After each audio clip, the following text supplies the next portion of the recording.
За төмрийн нэмэх 3 катионы чанарын анализын туршилтыг хий. За үүний тулд төмрийн холоор эдийн уусмалаас хуруу шилэндээ тасалж аавна. За төмрийн холоор эдийн уусмал нь бүдэг шар өнгөтэй уусмал байна. За төмрийн холоор эдийн уусмалыг аммоны гидроксидоор тунцжуулж үзье. За урлагийн тэгшдэглээ бичгтээ бодисын өнгө төлөвийг сайтар тэмдэглээрэй.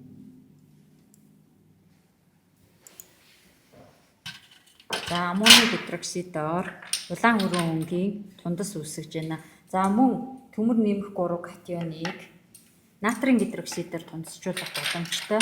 За мөн төмрийн холоор эдийн давсны уусмалаас тасалж аавна. За тэгээ дээрэс нь натрийн шүлтийн уусмалаа нэмж өгнө.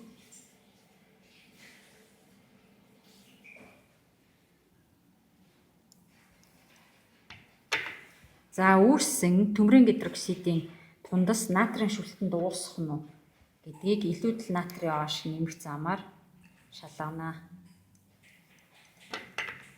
За ингээд төмрийн гидроксидын тундас уусахгүй болох нь харагдаж байна. За мөн түрүүний үүссэн төмрийн гидроксидын тундсан дээр аммоны гидроксидыг бас илүүдлээр нэмж өгье. Аммоны гидроксидыг илүүдэл уусмал уусах нь уу гэдгийг шалгая.